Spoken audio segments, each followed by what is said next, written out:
बहू या नौकरानी। पूरे 5 साल बाद मुकेश कनाडा से लौटा था। कनाडा में एक ब्यूटी प्रोडक्ट्स बनाने वाली कंपनी के लिए मुकेश काम करता था। मुकेश अपने देश अपने घर लौटकर काफी खुश था। एयरपोर्ट पर उतरे ही मुकेश की नजरें अपने परिवार वालों को खोजने लगी। जल्द ही उसे अपने माँ बाप, भैया भाभी, बड़ी बहन और खुद की 3 साल की बच्ची भी एयरपोर्ट पर खड़े नजर आई।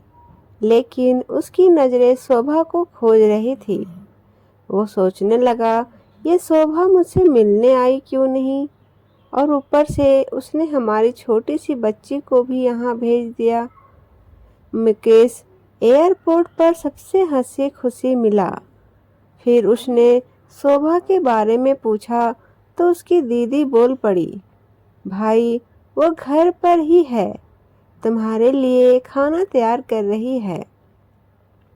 वह तो आज ही तुम्हारे आने की खुशी में काम करने लगी है, वरना वो कोई काम करती कहाँ है। मुकेश ने अपनी बेटी को प्यार से उठा लिया, लेकिन उसकी बेटी उसे देखकर रोने लगी। लाओ मुझे दो बच्ची को, वो तुम्हें काफी दिनों बाद देख रही है ना, इसीलिए पहचान नहीं पा रही होगी। कहते हुए दीदी ने बच्ची को अपने पास ले लिया। सभी टैक्सी में बैठकर अपने घर की तरफ रवाना हुए।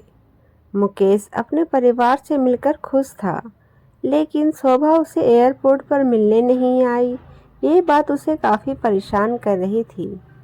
वो सोचने लगा, क्या खाना बनाना इतना ज़्यादा ज़रूरी था, मुझसे मिलने से भी ज़्यादा, और वो भी तब जब मैं 5 साल बाद वापस आया हूँ।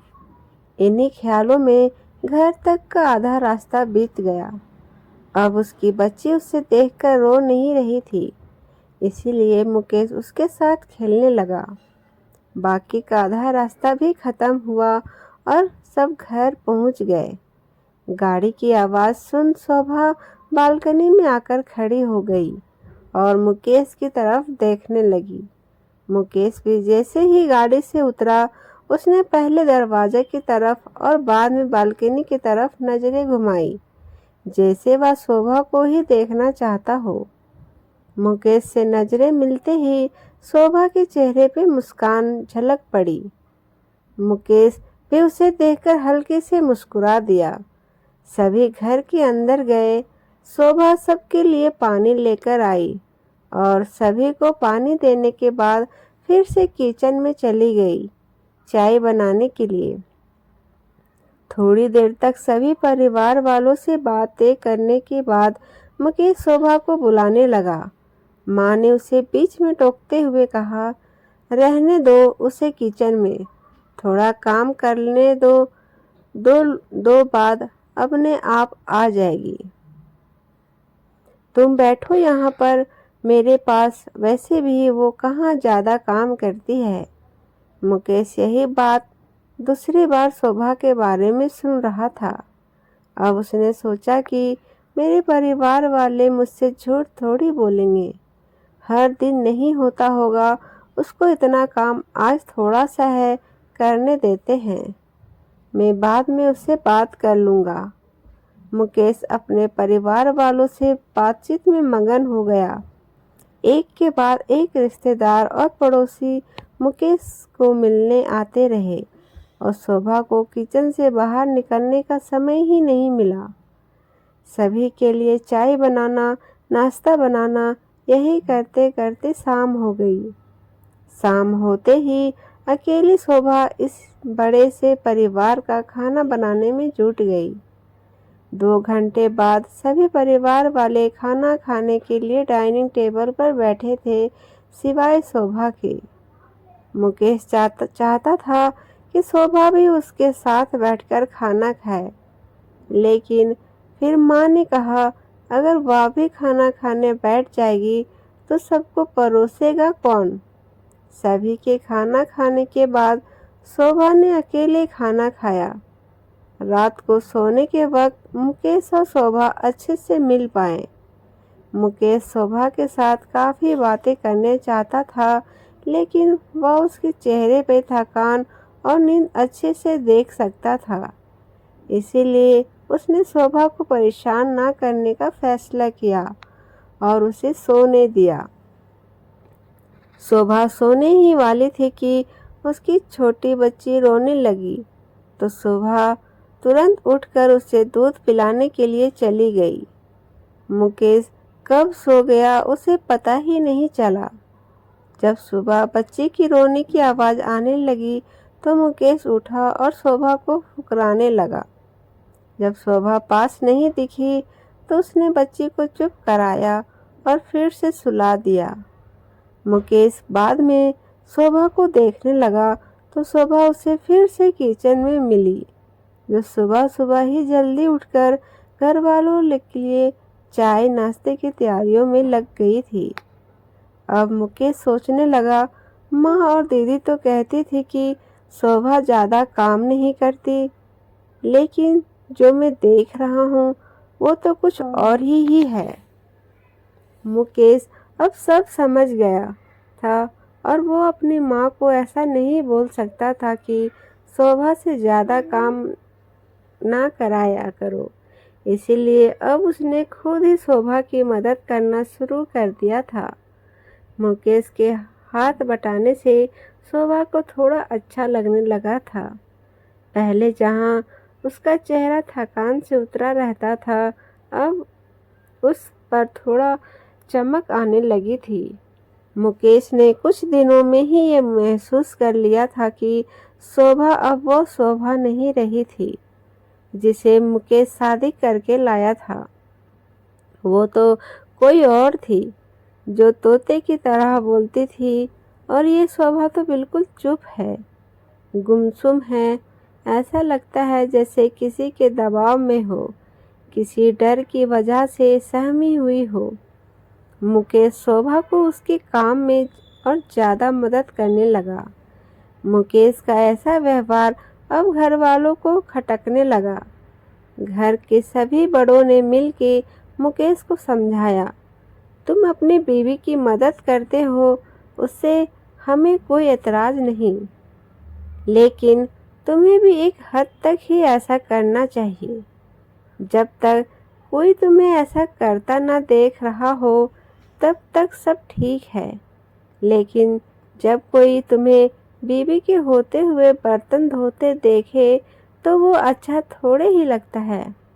और सोचो, आगे चलकर शोभा को तुम्हारे हेल्प की आदत पड़ गई तो तुम्हारा अपना काम पे ध्यान लगाना मुश्किल हो जाएगा। मुकेश हमेशा से ही अपने परिवार वालों की बात मानता आया था। जिस तरह से सब ने मुकेश को समझाया था, मुकेश भी उनकी बातों में आ गया। अब मुकेश शोभा की मदद करने से कतराता था।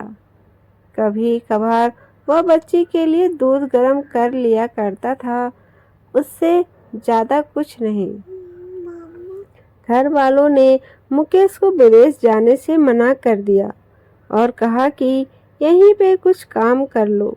मुकेश ने अब घर से ही ब्यूटी प्रोडक्ट्स ऑनलाइन बेचना शुरू कर दिए। उसका परिवार भी बढ़ गया। अब उसकी 2 बेटियां और एक बेटा था।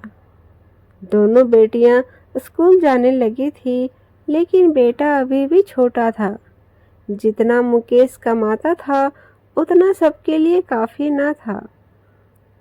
काफ़ी सोच विचार करने के बाद मुकेश ने यह फैसला किया कि वह अब शोभा के साथ शहर में जाकर रहेगा, जहां पर शोभा को भी काम कर पाएगी और वह घर से ही अपने ब्यूटी प्रोडक्ट्स बेचना शुरू रखेगा।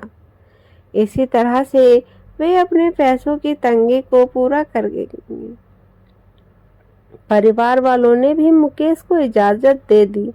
मुकेश चाहता था कि माँ भी उसके साथ रहे, लेकिन माँ को शहर में आना मंजूर ना था। माँ बड़े भाई के साथ रहने लगी। शहर में अब शोभा नौकरी करती और मुकेश घर ही से ही ऑनलाइन अपने प्रोडक्ट्स बेचता। कई साल ऐसे ही बीत गए।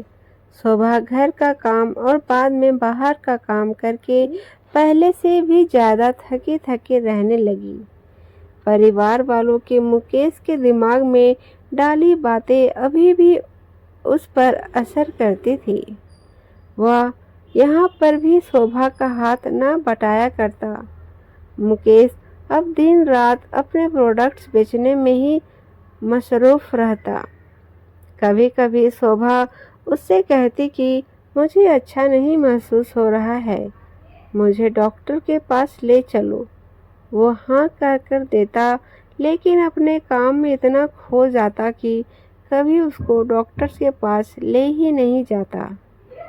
शोभा तो बीमार थी ही, लेकिन अब मुकेश भी बहुत ज़्यादा बीमार हो गया। इतना बीमार हो गया कि उसे अस्पताल में भर्ती करवाना पड़ा। अस्पताल में मुकेश के पास सिर्फ शोभा थी और कोई नहीं। इतना बीमार होने के बाद भी उसके परिवार वाले सिर्फ उससे मिलकर वापस अपने घर चले गए थे। उसका सहारा बनने के लिए कोई भी उसके साथ नहीं था। बिस्तर पर पड़े और शारीरिक तकलीफ से गुजर रहे मुकेश को अपनों का ऐसा व्यवहार बहुत तकलीफ दे रहा था। फिर वह सोचता कि उसने भी तो शोभा के साथ जिंदगी भर यही किया है। क्या वह शोभा का जीवन साथी सिर्फ नाम का ही था? जब साथ देने की बारी आती थी तो उसने दूसरों की बहकावे में आकर उसे किनारा कर लेता था। यहाँ तक कि शोभा के खुद अपने मुंह से कहने के बाद भी उसकी तकलीफ को भी वो नज़रअंदाज करता आया था। मुकेश को अब अपना दर्द शोभा के दर्द के आगे मामूली सा लगने लगा। उसके दर्द को ना बांटकर उसने बहुत बड़ा गुनाह किया हो, ऐसा उसे लगने लगा था। पश्चाताप के आंसू मुकेश की आंखों से बहने लगे। उसने अपनी सारी गलतियों और गुनाहों के लिए शोभा से माफ़ी मांगी। दोस्तों, आपको ये स्टोरी कैसी लगी हमें कमेंट करके ज़रूर बताएं। और अगर मेरे चैनल पे नए हैं तो हमारे चैनल को भी सब्सक्राइब करके मुझे सपोर्ट करें। दोस्तों, आपका दिल से धन्यवाद।